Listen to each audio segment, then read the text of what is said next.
Hello, and welcome to Ithaca DSA Presents. I'm David Foote, your host for today, chair of the Ithaca chapter of the Democratic Socialists of America. And I'm sitting down today with Juliana and Matt of Mutual Aid Tompkins. So the first thing I wanted to ask, I'm a little bit familiar with the organization myself, but just in your own words, what is Mutual Aid Tompkins? How did it come about, and what are the principles that led up to its founding? Yeah, do you want me to take it, Matt, or what do you think? Yeah, you were there first. Excellent. Well, we were all here first, right? So, yeah, it really started out as a Facebook group as just a way for people to connect with each other. And then the interests kind of exploded. So as you can see now, there are almost 8,000 members, right? And yeah, what we're doing now at the heart of our work is just neighbors concerned with neighbors in our community and trying to make sure that those who are the most vulnerable and affected by COVID-19 get the help that they need. So yeah, we're trying to not spread COVID through mutual aid work, right? So that's a really important aspect of our work. And we're also volunteer run. We don't have any paid staff because it's really a grassroots effort, right? So although it's Mutual Aid Tompkins, I'm doing air quotes, right, for anyone who can't see me, as an organization, it's really just community members, right? We're all just community members who are wanting to help out our community and do that in, a political and anti-oppressive way. So you have that as one of your questions, right? That we need to think about. And that's something that's written in our points of unity is how to do that and how to center that in the work that we're doing. So we have a group of Matt, you could probably say how many, I think it's 10 or so people who are on regular Zoom calls. And we try to really center our points of unity in our work and make sure we're not going into charity work, right? Because that's not what mutual aid is. So anytime we're starting to go on that, recenter what we're doing and really just remember this is a grassroots effort. Yeah, Matt, do you want to speak more? I could ramble on forever, as you know. Yeah, so part of the need that seemed really apparent right away is just immediate crisis kind of material needs for people who are scrambling with a whole host of financial and economic emergencies. And so we have started collecting lots of donations from the community and trying from people who decide that they're able to afford that, and then getting that into the hands of people who really don't have the ability to donate and step up in that way, and kind of redistributing wealth really locally. And because so many people stepped up and donated in that way, we found it necessary to create a legal entity to handle the money we've been raising, because it's a lot for personal people. And so we're kind of, learning as we go and partly planning ahead and partly responding to things as the situation develops. So it's one thing now. It was a different thing 3 weeks ago, and it'll be a different thing 3 months from now.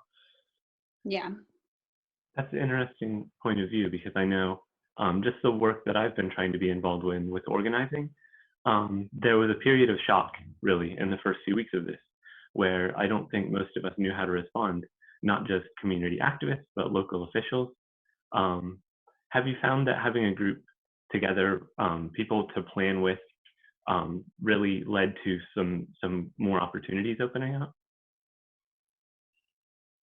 Yeah, well, having a dedicated group of people who keep showing up and being invested and bringing their own skill sets and connections has been critical. I don't think we would have gotten as far as we have without at least a core group of really committed organizers. Like we said, we're all volunteer. People are doing this because they think it needs to be done, and they happen to have the time and resources to do it. And yeah, we've been really blessed to have Jason Leifer, who's Dryden Town supervisor, kind of plug us into things efforts at the county and town level. We've been coordinating with, we've spoken with people from United Way, from Human Services Coalition, a bunch of other human service organizations in the area. Trying to coordinate and fill in gaps in the existing infrastructure. Mm-hmm. Yeah. So obviously that is the online request form, and a lot of really robust information on the website, mutualaidtompkins.com. I've seen the community food cabinets that are popping up, and heard a little bit about some of the roles that people are taking on as volunteers. Can you talk about the logistics? Like, what are people doing that make up Mutual Aid Tompkins? Yeah, so like we were saying before, there's a lot of Zoom calls, right? Because it is a lot of like logistic, like admin back end work, right? That has to happen in order for this stuff. So like just coordinating like where these food cabinets are going to go, right? Like how are they going to be stocked, things like that. So just a lot of people pitching in to volunteer because all of the work that we're doing, right, is to remove ourselves from it. So with the food sharing cabinets, when people ask me to have one put in their yard or like, you know, at the volunteer fire station by their house, it's like, how are you going to make sure like you work with your community, keep it stocked, right? Like I'm not going to stock it, right? And that's the whole point, is that like the community takes it on as their own, right? And then they keep stocking in. What I tell everyone is like, we really want this to keep going after this, right? Because food insecurity isn't something new for a lot of people in our community, right? Like a lot of people are seeing that now, like the veil is being lifted because of this pandemic, but like housing insecurity, food insecurity, like financial insecurity, like those are all issues that people have had to deal with in our community. And now people with privilege are finally like privy to this, you know? And so, yeah, just getting the community to like come together and support like whatever projects that we're doing. And then Matt can probably talk more about the neighborhood stewards. Yeah, like Juliana said, like the real goal, like unifying goal behind every piece of what we're doing is to have other people stepping up and like running with it. Like personally, I see this organization as just like a way to facilitate that initial relationship building for people who are new to it, and also leveraging some resources, because for whatever reason, people have seen fit to send tremendous amounts of resources through this one particular group, even though this is not the first time mutual aid has been done in this county or in this country. And so we're trying to take lead from people who are more experienced and entrenched in this, while also leveraging the privilege we have, just as like having walked into, you know, tens of thousands of dollars in donations and like a large public audience. So yeah, in addition to the food cabinets, we have kind of this crisis response, immediate needs system going, where basically people sign up to volunteer and people fill out a form requesting aid, and we have people in the background facilitating connections between community members to get those needs met. Um, and Yes, so the yeah, idea is that like neighbors are connecting with each other, right? And I think Matt, you can probably speak to this more, but it's like trying to find people in the like actual same vicinity, right? So if like you're my like neighbor a few blocks away, David, and you fill out a need and then I feel that I can offer aid, right? Like we would hopefully connect with each other and then we can just continue that relationship ongoing, instead of it being like mutual aid is like giving you something. It's like, here, connect with your neighbor. right. And so part of the way to like build that out in a sustainable, distributed, long-term way is this idea of like neighborhood stewards or neighborhood pods you might hear around the country. And basically it's having really local mutual aid networks set up. Like people take responsibility for their immediate area, whether it's like their block of the town or their stretch of road, if they're not in like an urban area, and like reaching out to neighbors and making themselves available, saying, here, I'm coordinating with this larger network, and like if there's anything that we need, if we can help each other, let's like set up this phone tree or whatever communication system works for people. And yeah, just like having these distributed areas that can respond to immediate needs in the moment, so that people aren't reliant on like central nonprofits and government agencies and the like, because as we've seen, that can only go so far. Yeah. And not to turn this on you, but like, what do you think about it, David? Because I feel like you know, the DSA is probably one of the things that was doing this before this like formal mutual aid existed, right? So I guess what are your thoughts? It's an interesting point in time, because I think that even among people who were aware of the issues, there wasn't necessarily a clear path towards a solution. like we knew that housing was already a crisis, so we've done lobbying and advocacy in Ithaca with any and all elected officials that will talk with us to try to like bring down the cost of housing, encourage more public housing that would be, you know, livable and beautiful and not just segregated in some way. And that healthcare is a crisis. Like we're working for the New York Health Act for national Medicare for all. We've heard from medical professionals about how bad things were before this year. And that was kind of a point you were making, that the crisis in the economy, in housing, and in healthcare was already there. And then Matt, you mentioned the fact that it sounds like you're planning for beyond the current moment. Like, are there sort of, it sounds to me like this structure is something you plan to be long term. Is that correct? Yes. Yeah, definitely. Simple answer. Great. Thank you. It's called Mutual Aid Tompkins. Can you say a bit about how far it's spread throughout the county and maybe even beyond? Well, we have at least the food sharing cabinets like in every area of the county for the most part. There are 31 now, and I think we're adding like 15 to 20 more within the next 2 weeks. And then Cortland, yeah, so we're working with 211, and as you know, 211 covers Tompkins and Cortland. And so they have asked us to help out with folks in Cortland, but we don't really have a lot of people who are offering aid in Cortland. And also, like, we're not super familiar with the landscape there in terms of like the services that are available, because that's one aspect of responding, is letting people know what's out there, right? Like the services that are available and then what we can offer to fill in those gaps. And so, yeah, I was mentioning before that there's someone out in Cortland who started Cortland Mutual Aid, and I've been working with her as well as some of the other folks in our group to help, you know, build that up. But it really is like a community effort, right? It takes all of us to make it happen. It can't just be like one person trying to do it. So that's what we've seen. But yeah, I mean, it's great that you're doing this show, right? Like any coverage we can get outside of like, you know, Facebook or our website is really helpful, because not everyone's on Facebook, right? So like I talked to a few people the other day who saw our like we made these yard signs, right? Who saw our yard signs and was like, oh, I had never heard of like mutual aid stuff going on. It's like, oh, great. I'm glad you can hear it now. So yeah, we're trying to reach as many people as possible. We have a flyer that we're going to be disseminating, and I believe you're also disseminating the flyer with our info. So thanks for that. So yeah. Cool. We've mentioned Yeah, we're like I think it's important to like recognize. Oh, I'm sorry, David. No, go ahead. Yeah, we people have been asking like, oh, can we help people in Schuyler and Steuben and, you know, all the neighboring counties?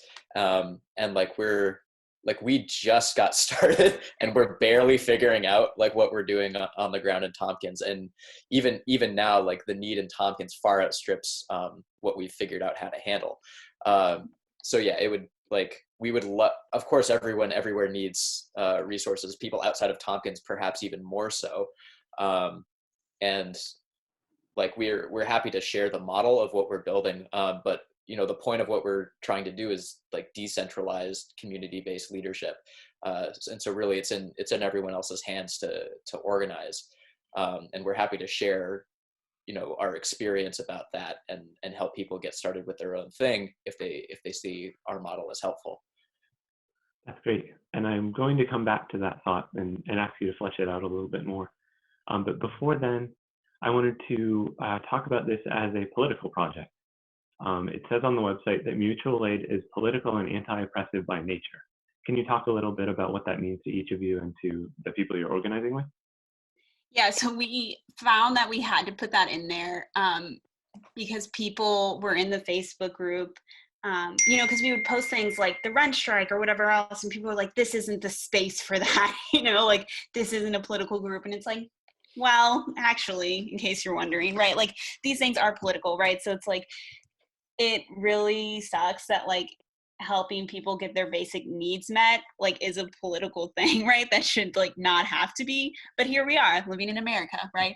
And so yeah, that's kind of it. It's like if you do want to help like work as a collective society to make sure everyone's basic needs are met, and we live in like a white supremacist society, right? So like you have to take that into account. Like all those things make what we're doing political in nature, right? So like whether you like it or not, it is. And we've had pushback from people in our Facebook group, and it's like, sorry, like go start your own group, you know, like I don't know what to tell you, right? So yeah, Matt, you probably have a more diplomatic response to that, so I'll let you take over. Yeah. Well, I find that everyone has a different definition of the word political. Like to me, I think everything is political. Like how you're able to access food, like whether like the fact that you have to work a job for a wage under the threat of starvation or homelessness, the fact that you have to pay rent to a person who controls your housing with no option to ever gain equity in it. All of these things are inherently political, and a lot of people don't see them that way. They just see it as like that's the way things are. And so any challenge to that is seen as, you know, something outside of just neighbors helping neighbors. But like the very fact that any of the work we're doing is even necessary is because our system is so unjust to its core. So for the purpose of this group, like I see it as a way of building community resilience that allows people to opt out of these kind of larger overarching oppressive systems, namely capitalism. And you asked about other members of our group and how they relate. And so we can't really speak to their particular political analysis, but like things we have agreed upon is that the landscape we're in is a racist and oppressive one. And so for our work to actually be addressing the root causes of the problems we're seeing, we have to have that analysis in place and have that inform the work.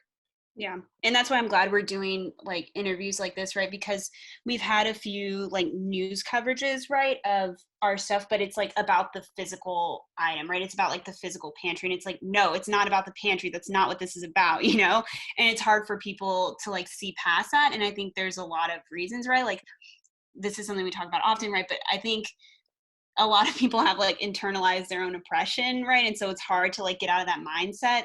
That's exactly what you were saying, Matt. Like it's hard for people to like think about like this stuff as political, but it's like, you know, there's just a lot of layers to it.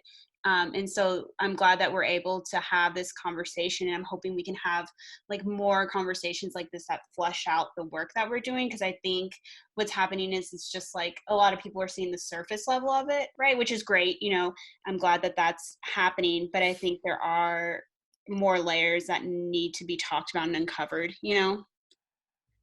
Yeah, that makes sense to me. And I mean, as you've said, you're still sort of putting the logistics have occupied a lot of, it sounds like, the time and the energy around it.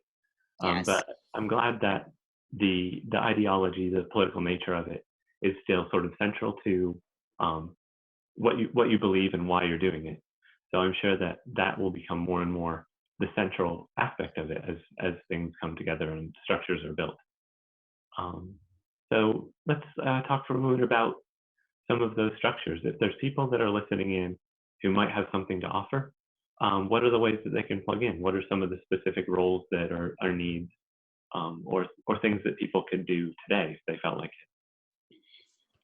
So the very biggest thing that anyone can do, whether it's like by engaging with our organization or doing on their own, is to like be a neighborhood steward, which is like committing to reaching out to neighbors and just like making those connections. Cause like a lot of what's happened in like the latter part of this century is like our communities have become so isolated because of the way things flow. Communities don't come together in the ways that they have throughout human history. And if we can get back to that a little bit more, especially now when people are stuck in their homes, be like, hey, I'm your neighbor, and maybe we can't hang out, but like I'm here, and if there's anything at all you need help with, like let me know. And like at the very least, like be a point person, make some new connections in your community. The key to all of this is networking and relationship building. And if you want to like do that, like if you want some like guidance on like how to do that in a safe way, and also talk with other people who have been doing that kind of work in the context of the pandemic, please reach out to us via the website. You can indicate your interest on the volunteer sign up form. You can call our number. And yeah, we'd be happy to fold you into the conversations we're already having. Yeah, and I think another way is to donate.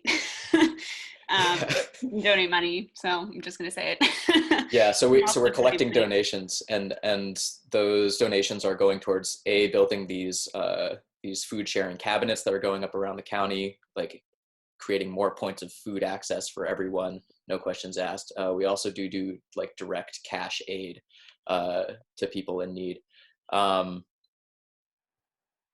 Yeah, and So that's reimburse people for also no groceries. questions asked, the cash aid. It's really just if you request money, we can do up to $150 a month per person. That's just for now, right? So it's like if we stop getting donations, like that can't happen, right? But we found a lot of people are utilizing that. And it's really just, we think people know their own needs, right? We've had a lot of people question us like, oh, well, you don't have people like fill out forms and fill out this. And it's like, no, if they say they need it, then they need it, right? Like they know their own needs. And yeah, that's like a pretty easy point of access, because anywhere else you go, right, you have to fill out like 50,000 pages of paperwork with like, all these documents showing your need, right? So yeah, there are a lot of different ways to get involved. You can also, we have on our website, it's mutuallytompkins.com, the list, a map of all the food sharing cabinets. So, feel free to drive by and drop some stuff in it. You can drop in hygiene items, non-perishables. They're not refrigerated, so don't be putting like meat and stuff in there. But yeah, non-perishables and hygiene items or other like basic essentials, like do it, that'd be great. Great. We're reaching the end of the sort of prepared questions I had, but I'm wondering if there was a legislative response to what you're doing that doesn't work against it, but works in favor of it.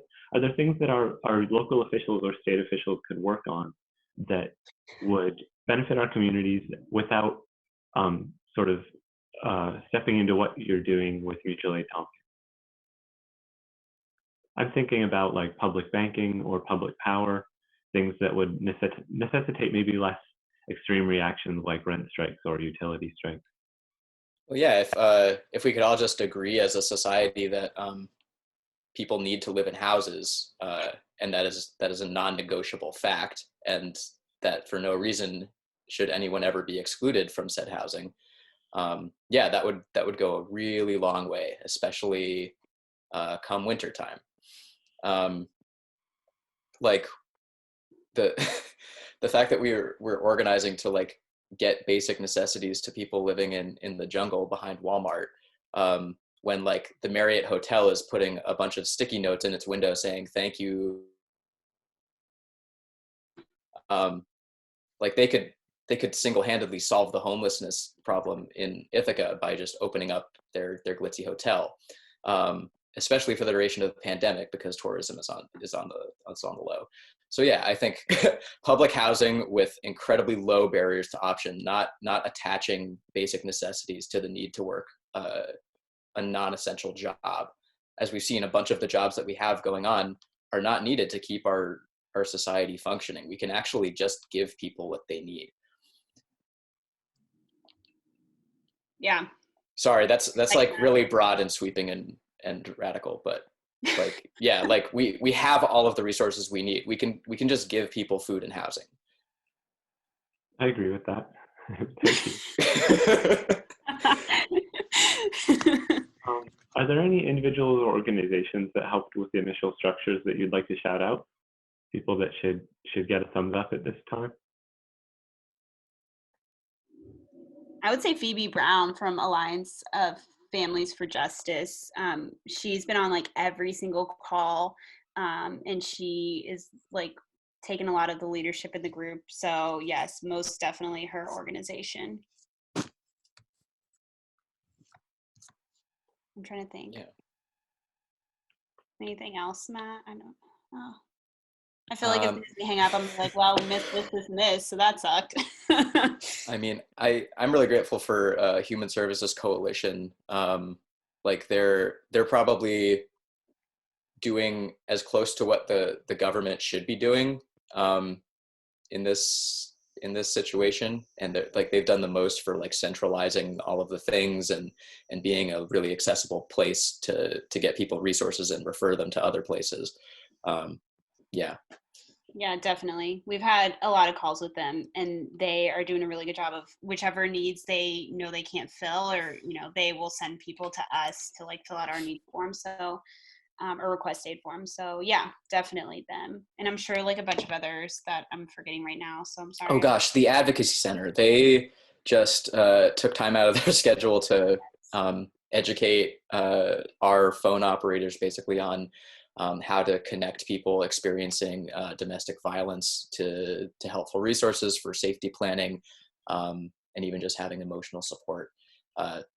As is pretty clear, this pandemic is causing an uptick in domestic violence instances, while also seeing a drop in utilization of hotline services because people are less able to get that safety. So they're a really critical resource right now, and I'm really grateful that we have them here.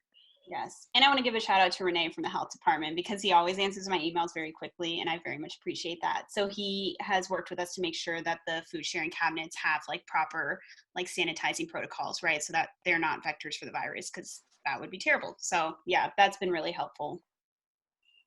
So yeah, I think that's it. Well, that's really great to hear about. I wanted to thank you personally, both for doing this work. When I put out a call for potentially volunteers from our membership, one person let me know that day they were planning on dropping off some food at a cabinet that I live a little ways outside of town, and basically I could see it from my front porch. So then I went online, I checked out some of the information that was there. Again, that's mutualaidtompkins.com. A really, really beneficial website to have up right now. So again, this has been Ithaca DSA Presents. I'm your host, David Foote, with Matt and Juliana from Mutual Aid Tompkins. If you wanted to connect more with our organization, you can find us at ithacadsa.org or on Facebook at facebook.com/ithacadsa. You can reach our chapter by emailing ithacanyDSA@gmail.com. Thank you. 1, 2, 1, 2, 3.